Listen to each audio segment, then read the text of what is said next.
If you like the video, kindly subscribe the channel. Hello दोस्तों, तो अब हम लोग आज एस्टिमेशन का जो है न्यूमेरिकल पोर्शन को यहाँ पे डिस्कस करेंगे। तो जैसे मैंने आपके बुक के कुछ क्वेश्चन ले रखे हैं और इसी टाइप से और भी क्वेश्चन आप प्रैक्टिस करिएगा। मैं कुछ कुछ जो टाइप्स अलग अलग हैं उनको मैं समझा दे रहा हूँ। जैसे आपका बुक का क्वेश्चन नंबर 10 है, a bank is trying to determine the number of teller available during the lunch on Friday. और उसके बाद उन्होंने एक डेटा दे रखा है और उससे बोला है कि find point estimate of the mean and standard deviation of the population. तो क्वेश्चन देखिए, उसमें डेटा क्या दे रखा है आपको, मैं लिखता हूँ अब यहाँ। तो ये डेटा दे रखा हुआ है टेलर का अवेलेबल, और आपसे अब क्या पूछा गया है, अब मैं इस क्वेश्चन को थोड़ा ऊपर कर दे रहा हूँ। आपसे पूछा गया है एक आपको point estimate of the mean निकालना है, स्टैंडर्ड डेविएशन निकालना है। तो नॉर्मली जैसे मैंने आपको बताया था, आप पिछले वीडियो में देखेंगे, पॉइंट एस्टिमेट क्या होता है। सिंपली आप इसका मीन निकाल लीजिए, वही पॉइंट एस्टिमेट होगा इन चीज़ों के लिए। तो आप इसका टोटल करिए, आपका कितना हो गया, 242 plus 275 plus 289 plus 306 plus 342 plus 385 plus 279 plus 245 plus 269 plus 305 plus 294 plus 328। तो टोटल नंबर ऑफ ऑब्जर्वेशन जो है वो आपको कितना एन है, 13 है। ये एक्स आप मान लीजिए, एक वैल्यू दे रखी है नंबर ऑफ टेलर्स। तो टोटल समेशन ऑफ एक्स कितना आ गया आपके पास, 3559। ठीक, अब आप इसका मीन निकालेंगे तो पॉइंट एस्टिमेट जो आपसे पूछा गया है वो पॉइंट एस्टिमेट कितना हो जाएगा। आपको नॉर्मली एक्स मीन निकालने का फॉर्मूला पता है, summation of x divided by number of term. तो कितना हो गया आपका, 3559 को 13 से डिवाइड कर दीजिए, डिवाइडेड बाई 13। तो आपका जो मीन आया वो 273.76। ठीक, 273.76 या 77 मान लीजिए इसको। ठीक, कंसीडर ये कर लीजिए, या हम 274 मान लेते हैं, तो आपको कैलकुलेशन में इजी पड़ेगा, आप एग्जाम में पूरा सॉल्व करिएगा बढ़िया से। अब 274 आ गया, उसके बाद हमने क्या किया, ये एक्स हो गया। हमको यहाँ से क्या निकालना है, एक्स बार आपका आ गया, एक्स माइनस एक्स बार आप कैलकुलेट करिए। तो 242 में से 274 को घटाइए, मैं वैल्यू को यहाँ पे डायरेक्ट लिख दे रहा हूँ, एक्स माइनस एक्स बार की वैल्यू क्या क्या आएंगी। तो जब आपने x माइनस एक्स बार निकाला तो ये आपको वैल्यू यहाँ से आ गई। अब आप अगला पार्ट क्या करते हैं, x माइनस एक्स बार का होल स्क्वायर करते हैं, क्योंकि आपको मालूम है आपका, देखिए पॉइंट एस्टिमेट तो इतना आ गया, point estimate for this value, teller की इस वैल्यू के लिए जो पॉइंट एस्टिमेट हुआ वो 273.77 हुआ, जो कि मीन होता है। सैंपल मीन जो होता है वही आपका पॉइंट एस्टिमेट होता है। अब आपको एक क्वेश्चन में स्टैंडर्ड डेविएशन भी पूछा है, तो स्टैंडर्ड डेविएशन का आपको मैं यहाँ पे लिख दे रहा हूँ। फॉर्मूला क्या होता है, आपने पढ़ा होगा, एक्स माइनस एक्स बार का होल स्क्वायर और डिवाइडेड बाई एन, ये होता है summation of x minus x bar का होल स्क्वायर। तो एक्स माइनस एक्स बार की अब वैल्यू यहाँ से आप फिर निकालिए, 32 का स्क्वायर 32 × 32 1024, ये 1 हो गया, ये 225 हो जाएगा, 32 का स्क्वायर 1024, 68 का स्क्वायर आप निकालिए 68 × 68, कितना हो गया 4624। ऐसे 111 का स्क्वायर करेंगे आप, 111, कितना आ गया 12321, 12321, 5 का स्क्वायर 25 होता है, 29 का स्क्वायर 29 × 29, ये आ गया आपका 841, 5 का स्क्वायर 25, 31 × 31, ये आ गया आपका 961, 20 का स्क्वायर 400 हो गया, और 54 का स्क्वायर आपका हो गया, कितना आ गया 2916। ठीक, अब summation of x minus x bar यहाँ से आपको मिल जाएगा, एक्स माइनस एक्स बार का होल स्क्वायर, इसको जोड़ लीजिए आप, 1024 plus 1 plus 225 plus 1024 plus 4624 plus 12321 plus 25841 plus 25 plus 961 plus 400 plus 2916। क्या वैल्यू आपकी आई, 24387। तो यहाँ से आई आपकी वैल्यू 24387। नंबर ऑफ सैंपल, अब आपको जो स्टैंडर्ड एरर यहाँ से निकलेगी वो क्या आ जाएगी, summation of x minus x bar का whole square divided by n. तो summation of x minus x bar का होल स्क्वायर कितना है, 24387, और divided by under root n, number of sample जो साइज है वो कितना है 13। तो 13 13 से डिवाइड करिए इसको,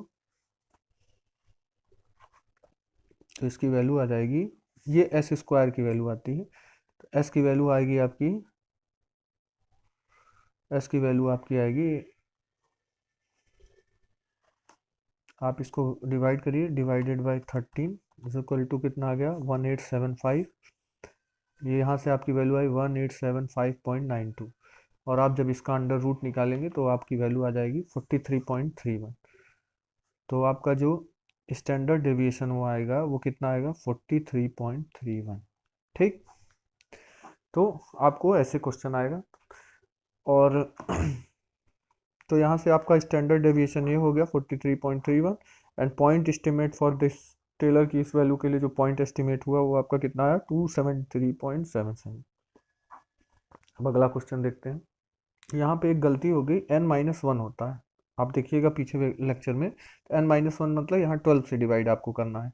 तो आप एक बार फिर से इसको करिए, 24387 डिवाइडेड बाई 12, 13 - 1 12, तो आपका वैल्यू आएगी 2032.25।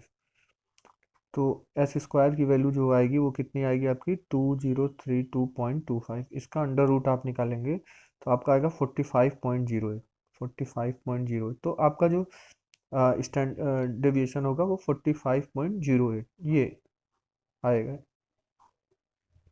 ठीक, और पॉइंट एस्टिमेट आपका ये होगा। अब अगला क्वेश्चन देखते हैं हम। अब देखिए अगला क्वेश्चन में दिया है for a population with known variance of 185। तो यहाँ पे आपको वेरिएंस दे रखा है कितना 185। ठीक, एंड सैंपल साइज कितना दे रखा है 64। तो सैंपल साइज हो गया आपका 64 हो गया, और आपको यहाँ पे दे रखा है वेरिएंस दे रखा है,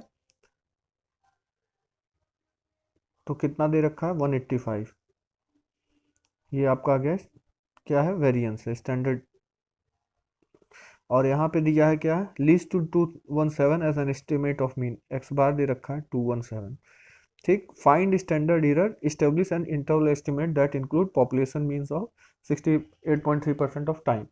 68.3% के लिए आपको क्या है इंटरवल एस्टिमेट करना है। आपका जो है वेरिएंस दे रखा है 185, और आपका सैंपल साइज कितना है 64, तो अंडर रूट 64 आएगा, आपकी कितनी वैल्यू आ जाएगी 8 वैल्यू आ जाएगी। तो 185 डिवाइडेड बाई 8, इसकी वैल्यू आप कैलकुलेट करेंगे तो आपका आ जाएगा 8 दूनी 16, 17 18, 8 16 8 3 24, 1 25, 8 1 8, माने 23.1 जो होगा वो आपका क्या आएगा स्टैंडर्ड एरर। अब आपको दूसरा वैल्यू क्या निकालना है सिग्मा एक्स बार। तो अब क्या दूसरी वैल्यू निकालना है इंटरवल एस्टिमेट निकालना है 68.3% के लिए। तो सिंपल सी बात है, जब जेड अल्फा बाई 2 आप निकालेंगे तो आपको फॉर्मूला मैंने बताया था क्या होता है एक्स बार मीन प्लस माइनस क्या होता है आपका जेड अल्फा बाई 2 और इनटू ये होता है मल्टीप्लाई हो जाता है स्टैंडर्ड एरर का, यही आपका फॉर्मूला होता है।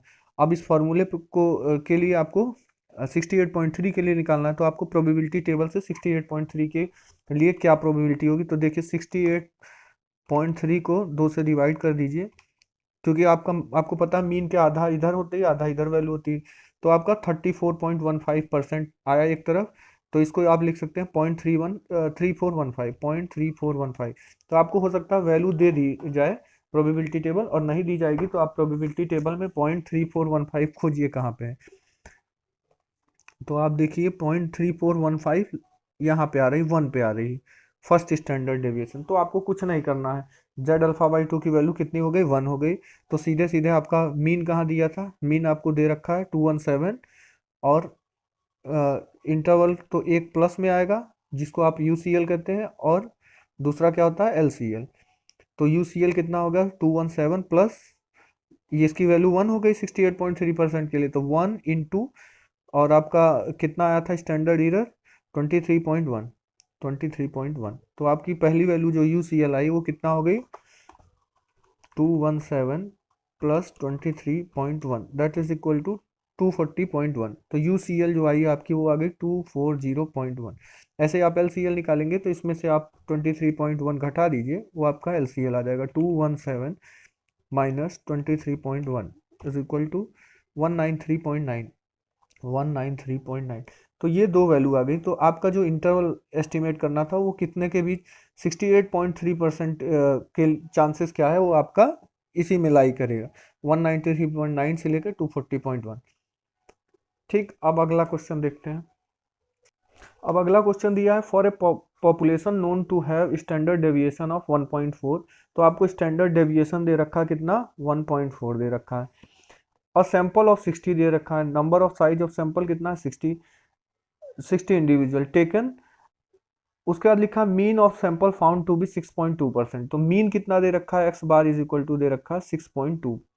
ठीक, अब आपसे पूछा स्टैंडर्ड एरर। तो स्टैंडर्ड एरर तो कई क्वेश्चन में है, तो आपको प्रैक्टिस भी हो जाएगी और आप और प्रैक्टिस करिएगा तो आप ये तुरंत निकाल लेंगे। तो स्टैंडर्ड एरर जब आपसे पूछा गया तो आपकी वैल्यू कितनी आ जाएगी, यहाँ से आ गई आपकी 1.4, यहाँ मैं लिख देता हूँ, divided by under root n. तो ये कितना हो गया, 1.4 divided by under root n. Number of sample size कितना है, 60 का अंडर रूट करिए तो ये हो गया 1.4 divided by under root 60 mean 7.74। 7.74 से 1.4 को डिवाइड करिए 7.74 से, तो ये आ गई आपकी वैल्यू 0.18। तो आपका स्टैंडर्ड एरर कितना आ गया, 0.18। ठीक, अब आपसे पूछा गया है दूसरा, establish N interval estimate using one standard error of the mean. तो आपको इसमें कंफ्यूज नहीं होना, इसमें परसेंटेज नहीं दिया है। First standard, second standard and third standard interval मैंने आपको वीडियो पीछे देखिएगा समझाया था कि अगर ये आपका मीन है, सपोज दैट ये मीन है यहाँ म्यू, तो ये क्या होता है आपका first standard error of that interval, ये सेकंड स्टैंडर्ड होता है और ये थर्ड स्टैंडर्ड एरर होता है। यहाँ पे मैंने बता रखा mu plus mu minus first standard ये, एंड ये mu plus 1 into standard error. तो पहला जो फर्स्ट इंटरवल होता है वो ये होता है, जो कि आप पीछे वीडियो देखेंगे 68% के करीब यहाँ वैल्यू होती है। सेकंड स्टैंडर्ड जो होता है वो कितना 90 कुछ होता है, एंड थर्ड स्टैंडर्ड जो होता है, सेकंड स्टैंडर्ड 95 होता है, एंड थर्ड स्टैंडर्ड की जो वैल्यू होती है वो 99.7% होती है। आप पीछे वीडियो देखेंगे तो उससे आप समझेंगे, तो आपको कंफ्यूज नहीं होना। सीधे one standard error of the mean पूछा है तो आपको कुछ नहीं करना है, आपका फार्मूला है एक्स बार प्लस माइनस वन स्टैंडर्ड, तो 1 हो गया इंटू ये हो गया आपका सिग्मा एक्स बार। तो स्टैंडर्ड एरर आपने निकाला है, मीन आपको पता है, तो आपको कितनी वैल्यू आ गई 6.2 प्लस 1 की मल्टीप्लाई 0.18 से होगा तो 0.18 ही आएगा। और ऐसे ही आपकी दूसरी वैल्यू कितनी होगी, 6.2 माइनस 0.18, तो आपकी वैल्यू कितनी आ गई, इसको आप जोड़िए तो आ गई 6.38, और ये वैल्यू कितनी आ जाएगी आपकी 6.2 माइनस 0.18, 6.02। ठीक, तो फर्स्ट स्टैंडर्ड जो वैल्यू है, जैसे आपका मीन अगर सपोज दैट यहाँ पे था 6.2, तो first standard error of the mean कितना आएगा, यहाँ पे आएगी एक वैल्यू, जो लोअर वैल्यू होगी 6.02 और ये जो अपर वैल्यू होगी वो 6.38। तो यहाँ परसेंटेज ना देके सीधे फर्स्ट लेवल ऑफ इंटरवल पूछ लिया, सेकंड लेवल इंटरवल पूछता तो आप यहाँ 2 टाइम्स करते, थर्ड लेवल पूछता तो 3 टाइम्स करते, तो इसमें कंफ्यूज नहीं करना है आपको। अब अगला क्वेश्चन देखते हैं। अब अगला क्वेश्चन देखिए, जैसे दिया from a population standard deviation 1.65, sample size 32 से रखा है, and result in 34.8 as an estimate of the mean. तो ये भी क्वेश्चन लगभग रिपीट है उसी तरीके से। इसमें आपको स्टैंडर्ड डेविएशन दे रखा है 1.65, सैंपल साइज दे रखा है n इज इक्वल टू 32, और आपको क्या दे रखा है 34 point as an estimate of the mean. तो आपको मीन एक्स बार दे रखा है कितना 34.8%। फर्स्ट स्टैंडर्ड एरर कैलकुलेट करना है तो कितना हो गया 1.65 डिवाइडेड बाई अंडर रूट 32। इसको आप डिवाइड करिए, 32 का अंडर रूट आप निकालेंगे तो 5.65 आएगा, 1.65 डिवाइडेड बाई 5.65। अब इसको डिवाइड करिए 1.65 डिवाइडेड बाई 5.65, तो आपकी वैल्यू आ गई 0.2920। तो आपका स्टैंडर्ड एरर कितना आ गया 0.29। एक मैं अप्रॉक्स ले रहा हूँ और बड़ी वैल्यू नहीं ले रहे हैं, तो 0.29 आपका स्टैंडर्ड एरर हो गया। अब आपसे पूछा compute interval estimate for 99.7% of the time. तो 99.7% के लिए आप देखेंगे तो 99.7 डिवाइडेड बाई 2 कितना आ गया, तो आप 0.4985 वैल्यू के लिए देखिए अपनी प्रोबेबिलिटी टेबल में क्या वैल्यू मिलती है आपको। तो यहाँ देखिए 0.49 85 कहाँ पे है?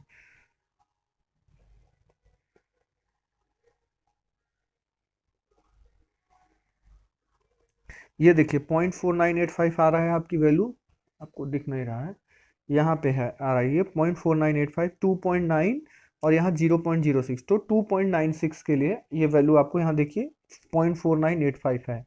ठीक है, अब देखिए यहाँ पे 498, तो आपकी वैल्यू को जेड अल्फा बाई 2 की कितनी आ गई? 2.96, तो यहाँ 2.96 मैंने लिख लिया। तो अब आपको एक्स बार पता है, प्लस माइनस 2.96 इंटू जो आपका स्टैंडर्ड एरर है ये है उसका। तो अब मीन यहाँ से निकालिए, इंटरवल तो आप यूसीएल और यहाँ एक एलसीएल दोनों निकाल लीजिए, तो कितना हो गया? मीन है आपका 34.8 और प्लस 2.96 इंटू स्टैंडर्ड एरर कितना आया है? कहाँ आया है? ये आया है 0.29, 0.29 मल्टीप्लाई करिए, 2.96 मल्टीप्लाई बाई 0.29 कितना आ गया आपका? 0.8584, तो 30 और इसमें प्लस 34.8 को जोड़ दीजिए, तो कितना आ गया आपका? कुछ गलती हो गई, रुक जाइए, 2.96 को मल्टीप्लाई करना है आपका 0.29 से, आपकी वैल्यू आई 0.8584, 34.8 को इसमें जोड़िए प्लस 34.8, आपका आ गया 35.65, तो एक वैल्यू आ गई आपकी 35.65। ऐसे ही आपको दूसरी वैल्यू इसमें क्या करना है? 34.8 में से घटा देना है 0.8584, घटा दीजिए 34.8 minus 0.8584 that is equal to 33.94, तो आपकी लोअर वैल्यू जो इंटरवल निकालने थे वो ये आ गए 99 पॉइंट कितना परसेंट के लिए? 7% के लिए, ये दो वैल्यू आ गई। तो आपको प्रोबेबिलिटी टेबल में या तो प्रोबेबिलिटी टेबल दिया रहेगा या हो सकता है आपको इसकी वैल्यू दे दी, तो आपको कैसे निकालना है दोनों चीज़ें आपको पता होनी चाहिए। अब आपकी बुक में आप देखिएगा और भी क्वेश्चन दिए हुए हैं, आप प्रैक्टिस करिएगा, कोई कंफ्यूज मत होइएगा, बड़ा बड़ा टर्म्स लिखा है तो आप इसको ऐसा नहीं कि बड़े बड़े टर्म्स देख के कंफ्यूज हो जाए। जैसे देखिए इसमें दिया है company managing the flyover is concern about the number of cars running the toll gates and is considering altering the toll collection procedure to make more it randomly sampled 75 hour. तो number of term यहाँ n देखिए, n आपको दे दिया है 75, 75 to determine the rate of violation the resulting average violation per hour were 7। तो आपको तो यहाँ पे जो दे रखा है वो क्या दे रखा है? स्टैंडर्ड डेविएशन 0.09 दे रखा है, और आपको ये दिया है the resulting average violation per hour were 7, तो आपको यहाँ पे एवरेज दे रखा है, मीन दे रखा है कितना? 7। ठीक, तो अब आपको देखिए यहाँ से अब क्वेश्चन में क्या पूछा है? If the population standard deviation is known to be 0.9%, तो आपसे पूछा है estimate an interval that has 95.5% chance of containing. तो आपको देखिए नंबर दे रखा है, तो आपको यहाँ पे स्टैंडर्ड डेविएशन भी दे रखा है 0.9, तो यहाँ से आप स्टैंडर्ड एरर निकालिएगा, तो इसको सीधे सीधे कितना है 0.09 को आप √75 से डिवाइड करिएगा तो आपको स्टैंडर्ड एरर आ जाएगी। और उसके बाद आपको कुछ नहीं करना है, वही एक्स बार की वैल्यू आपको 7 दे रखी है, प्लस माइनस स्टैंडर्ड एरर करिएगा और 5.5% के लिए आप प्रोबेबिलिटी टेबल से वैल्यू कैलकुलेट करिएगा, तो आपसे उसकी वैल्यू निकल जाएगी। तो आप कंफ्यूज माने इसको सॉल्व करिएगा अपने से। ऐसे अगला क्वेश्चन है, CHS manager wants to inform potential renters about how much electricity they can expect to use during each month. She randomly select 61 residents and discover their average electricity usage in August to be 894 kilowatt per hour. तो यहाँ number इस 61 जो दे रखा है वो क्या दे रखा है? नंबर ऑफ सैंपल का साइज n, एंड यहाँ पे 894 जो दे रखा है वो क्या दे रखा है? मीन दे रखा है। She believes the variance in uses, variance दे रखा है यहाँ पे 131, ठीक, सिग्मा। तो अब क्या बोला है यहाँ पे? आपसे स्टैंडर्ड एरर नहीं पूछा है, लेकिन आपको स्टैंडर्ड एरर निकालना ही पड़ेगा, क्योंकि आपको जब प्रोबेबिलिटी निकालना होता है तो क्या करते हैं आप? Z alpha by 2 into standard error से मल्टीप्लाई करते हैं। तो यहाँ से 131 को आपको डिवाइड करना है √61 से, तो यहाँ से स्टैंडर्ड एरर आ जाएगा। एक्स बार यहाँ दिया ही है, उसके बाद आप 68.3 ऐसे प्रोबेबिलिटी टेबल से वैल्यू निकालिएगा, उसका मल्टीप्लाई स्टैंडर्ड एरर में करिएगा और ऐसे 99। तो क्वेश्चन पढ़ के आप डरिए मत, ऐसे ही आपके और भी क्वेश्चन आप सॉल्व करिए और प्रैक्टिस ज़्यादा से ज़्यादा करिए।